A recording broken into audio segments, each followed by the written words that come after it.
Hey everyone, welcome back to Haven for Heroes. I'm Emmett. This is No Comics for Old Men. This is going to be a different kind of video. We are going to talk about things that have to do with comics. We're going to talk about, are you a hero or are you a villain? In the comic industry, there's both. There's people that support the industry and do the right thing to move the industry forward, and there's those who have come in to just try to make their fortune. If you've been reading comics for a long time, or even for a little time, you're a person who loves the hero's journey, right? There was a whole book written on it. I have an older video on the hero's journey in a video series I did about storytelling. But let's talk a little bit about the hero and villain aspect of the industry. If the things you're doing may push people out of the hobby, you're a villain. If the things you're doing support the hobby, support the artists, support the writers, hero's a big word. But, there was a quote made in the 1950s by a man by the name of Barth, was his last name, in Esquire. And it was, we're all heroes in our own story. I paraphrase, something like that. But it comes from an older quote, which was in the 1800s, which was a travel book. And it was, all travelers are a hero on their own journey. How I want to make this point is that even the people who are being villainous believe that they're doing something heroic. They've found a new cheat code.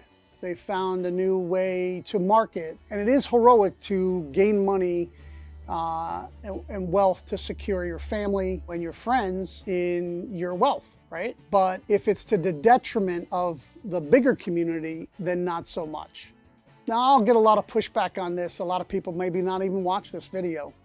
But I think it's something that people need to think about and talk about. Hero is a strong word. We use it a lot. It's used probably overused, really. But in the smaller sense of hero, not in the larger sense of hero, but in the sense like, what makes any of the heroes that we read in the books heroic. And from storytelling, it's about the stakes. It's about right and wrong. It's about morality and intention. You can do something wrong with good intention. You've been reading comics a long time. There's so many examples of a hero who goes to save one person and then ends up, damaging or harming a whole other group of people. It's the train. They have that psychological test where the train is going down the tracks and it's going to run over 5 people. But you can switch it and only run over one person. Would you do it? That is just a mild test, philosopher's test on human psychology. And it's important to think about other people when you're doing things. And if your goal is just money, we know that is the root of all evil. It's in many places there. Greed is like one of the worst sins. And I put that in air quotes because you may or may not be a believer in sins. How about it's an anti-virtue? Anti-virtue. I'm coining that now for people who don't believe in sins. Virtues may be talked about in religious texts, but virtues is throughout history before religion. It's a social part of the contract of how we should treat each other and other people and go about our business in life. Yeah, this is a little heady. We're talking about something beyond comics that's not really about what this channel is about, but I think we're in a place we need to think about the mark we leave on this world, because if you have kids, your kids carry that, right? Would you like to be the kid of, I don't think he had any kids, but let's say John Wayne Gacy, he may have, but people who have done horrible things and then, that horrible person is gone, but everybody that's attached to that person for, the rest of their life have to live with it, including all the victims and the families of the victims.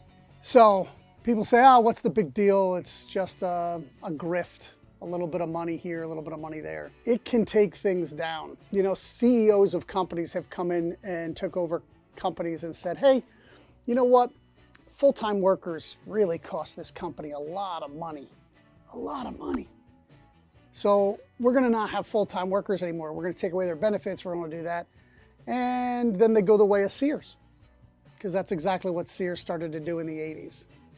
They got rid of a lot of their full-time workers. They no longer gave the customer service that people enjoyed for, heck, a century. You know, Sears was selling through their catalog for years, and then they slept. They started to do things that was all about the money, all about the greed, and they've gone the way of the dodo.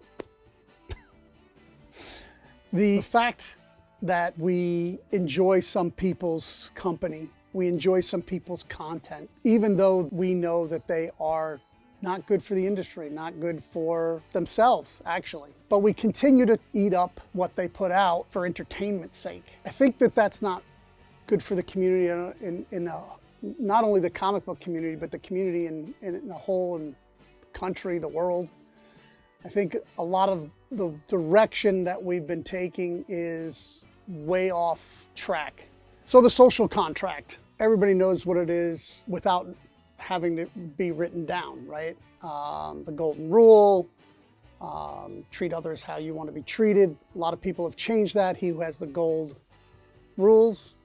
Sadly, that's really where we're at. We need the social contract. We need to do things together. Roads, bridges, it's for commerce, for travel, for exploration. We need to be one unit, not a divided unit. You see that in comics all the time. You know, Superman, when he's in big trouble, you'll either see the Legion of Superheroes when he was Superboy, or you'll see the Justice League, you know, when they're doing something really big, like the death of Superman.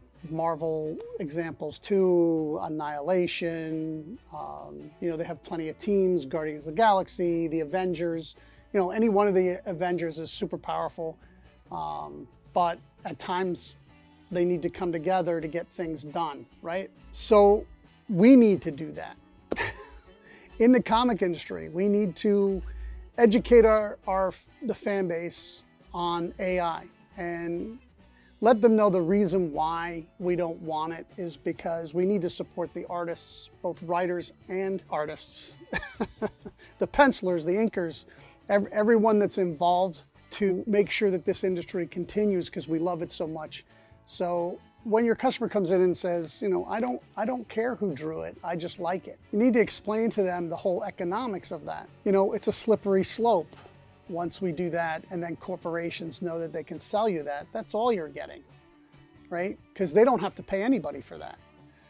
And then those people who are now put out of work by AI are no longer going to get the coffee. And that company, that place that sells the coffee that has a business downtown closes. So now you have an empty business in your downtown. We've already gone through this. It wasn't AI that did it, but all the small towns, when all the big box stores, and everybody's like, oh, it's fine. Big box stores are great, it's great. And all the downtowns died. And everybody was like, oh man, I miss the downtowns. Well, you're the reason. You know, take responsibility, look in the mirror a little bit, and decide if you want to be a villain, you know, shave your head and let everybody know you're a villain. Don't go around saying, hey, I'm a good guy, I'm a great guy, and you're a villain, right? You want to be a villain, be a villain. But if you want to be a hero, you don't have to jump up and down and tell everybody. You can do it quietly. You know, if you're not a villain and you're not a hero, but you support those people who are villains, who cheat and scam their way to riches, you're a henchman. Who wants to be a henchman? You want to be a henchman? You want to be a stoolie? You want to be a stooge? Yeah, I guess that's your prerogative. I mean, I'll treat you the same way, but wouldn't want you in my inner circle. Human beings, it's proven. I mean, I don't, you know, you don't have to be that educated or anything to understand that we need people. The people who don't need people are truly villains. Psychopaths, sociopaths, they don't need other people. They could live solitary lives. They only need other people to prey on, either financially or victimly, is in torturing and killing and stuff like that. That's a real villain. But when we look at comics, you know, there's such a great, this Absolute series I can't say enough about.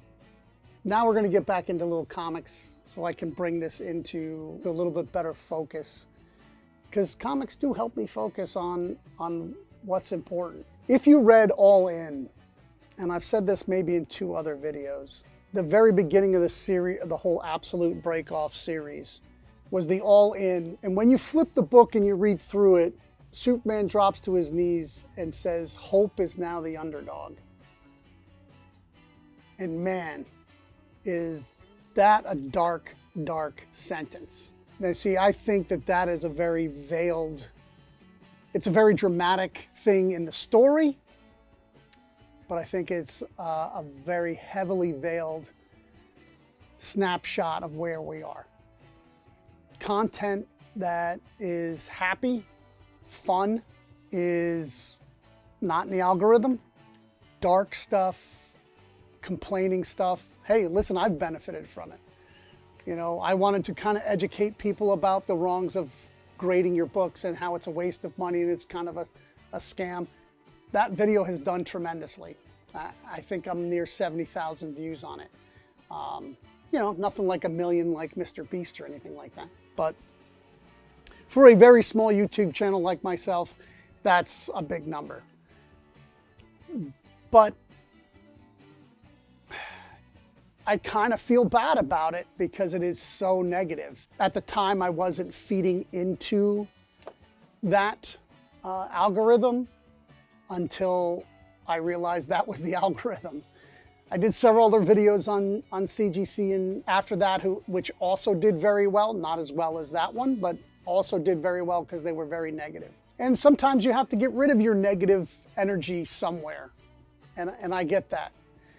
But when all your videos are negative, you know, I'm not going to call anybody out, but you know the comic ones out there that every single video is how the end of comics is coming, you know, DC is the worst, or what's Marvel doing now, and they're all negative. There's a lot of great things going on in comics. Back to Absolute. It is one of the perfect series that will be iconic for a very long time.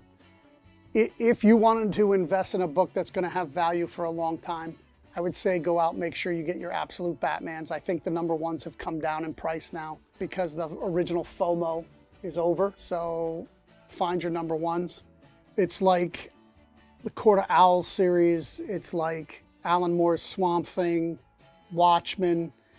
It's telling a very, very deep story. Not everybody gets it, especially now in the mindset of where we're at. I don't think people can let certain things in. They can't be open-minded to this world because I think it's holding a mirror up. And holding a mirror up, I think, is the biggest fear of most people.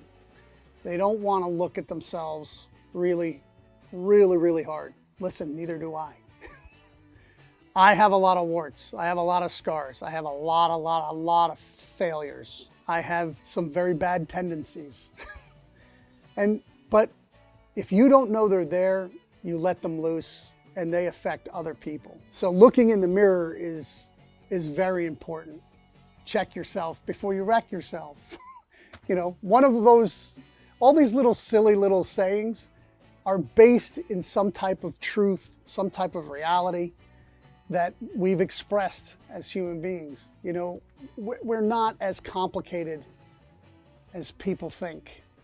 You know, people like to talk about how, oh, it's complicated, it's complicated. It really isn't. Are you putting good things out in the world? Or are you putting evil out in the world? It's pretty simple.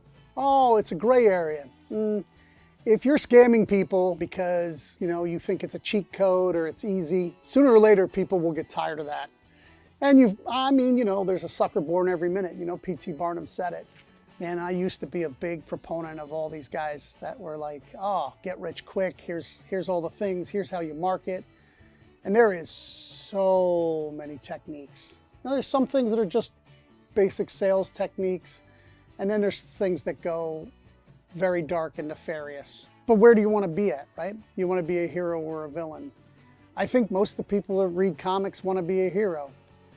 Now there's the people that are on the fence. There's the people who want to be an anti-hero. So that's people that they don't rein in any of their power. They're doing something for the right reason, but they're doing wrong things, right? I've never really been a huge fan of the Punisher, but there have been some phenomenally written versions of the Punisher. I can enjoy the story and not want to be the hero, air quotes, or anti-hero. This is fiction for enjoyment, but it also, when I read comics, I learned a lot from comics. There is a lot of morality in comics. They shifted gears after the scare in the 50s when we had to get the comics code, the seduction of the youth.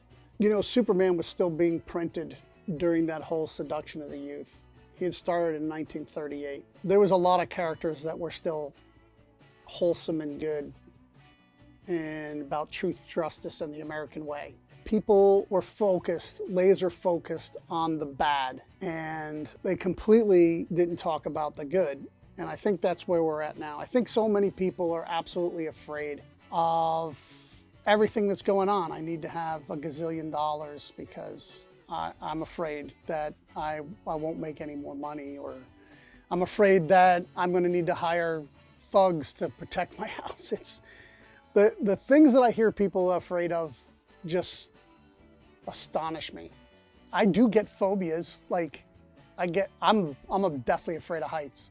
I always tell people though, my fear of heights really is a fear of jumping and not falling. That's what they call, a psychological fear. Comes from somewhere.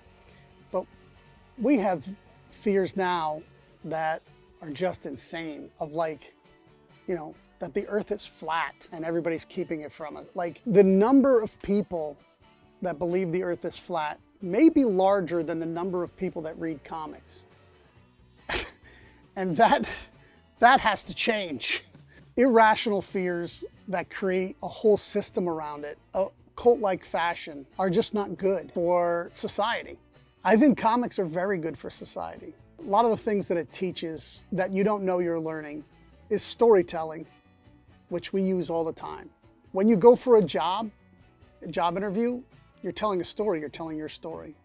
And you should be the hero in that story. When you're trying to sell something, you're telling a story of the item, of your store. When you're meeting a girl for the first time, you want to learn her story, you want to tell her your story, or a boy, or any other flavor of the rainbow. Because heroes are an ideal, and we can all be that ideal, not any one type of person. A lot of you are probably too young to remember or ever heard of Audie Murphy. You probably should look him up, watch some of his old Army movies. There's actually one, the story of his life, because he's a Medal of Honor winner. He's like 5'5", maybe 6 or 7. He's a small man, but the heart of this guy would amaze you. I'm not going to go into his story because I'd like you to look it up, because he's a pretty amazing guy. But there's a lot of people like that. The challenge is to be one of those people, that it doesn't matter where you come from, who your parents are, or who your grandparents were. It's the here and now, understanding where the history came from. We've heard so many times that this world owes you nothing, but think about what you owe this world. I know there's a lot of people that are hurt, afraid, and all these, and they think that, the world is not a great place, and that they don't owe anything to the world. But if you bring love and kindness with you everywhere you go, it does come back. People need that spark from other people. If everybody you hang out with is just gloom and doom, leave that crowd. It's going to make your life miserable. Find people that find happiness regardless. Find people who are doing good things regardless.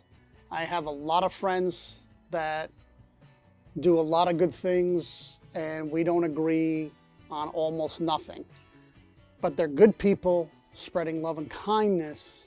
They make my life better, regardless if we agree on whether it's peanut butter on one side of the bread and jelly on the other, or jelly on top of the peanut butter. Yeah, that's a weird reference. I get it. I know it is. But I'm a nut about this. You don't put the jelly on the other piece of bread because it soaks into the bread and then it doesn't mix with the jelly well. I mean, it doesn't mix with the peanut butter well. You're a heathen if you put jelly on the other side of the bread. What kind of person does that? Probably Lex Luthor. I want you to go back and watch that Superman movie again. There is a lot of talk about, like, before anybody's seen it, it's so funny that you trust people who would never read a comic book, who would never watch a comic movie, who come out before it's been released and start telling you what's in it, what it's about, and that it's woke, which is a term, like, constantly they take terms and make them, give them a bad connotation when forever it had a great connotation, and then all of a sudden it's a terrible connotation. Maybe both sides have kind of exploited that word at times. And in the end, it's kind of it's an overused word that has pretty much no meaning anymore. What I'm talking about is we as a community, comic book and otherwise, need each other to move forward. And it's better to look out for the things we have in common. And I know that's said so much by so many people. Do you know why? Because it's true. It's easy to say true stuff. It's really hard to say, to lie all the time. Everybody just keeps pointing it out. Some people just keep lying. They don't care whether they're called out or not. If it means a few bucks here, a few bucks there, I get it. Some people have set up their business where they need every dime. I get it. But at some point, you're going to burn out all of the people. And without integrity, you have nothing. So you got to pick up that mirror and look in it. And then you got to make rules for yourself. I won't do this. I won't do that. You know, the little bit of money that I'm going to make, or even if it's a lot of bit of money. I mean, there's some YouTubers that have gotten some serious money from billionaires, from foreign countries. Like, crazy amount of money. But for what? So they could give up all their integrity? Yeah, they might have a few 100,000 followers, even 1 million followers. What's that mean? What are you going to do with your power when it's not yours? Right? Whatever you build on your own integrity and staying true to yourself and the community is yours. You own that. Sort of like how I run my store. I don't take loans. I own everything in here. Well, me and my partner do, but we own everything. Just like you own your integrity. So don't be a villain. Worse yet, don't be a henchman. Don't carry a flag for somebody else, right? Fly your own flag. Keep reading comics. Yeah, that's going to take a lot of cuts, I think.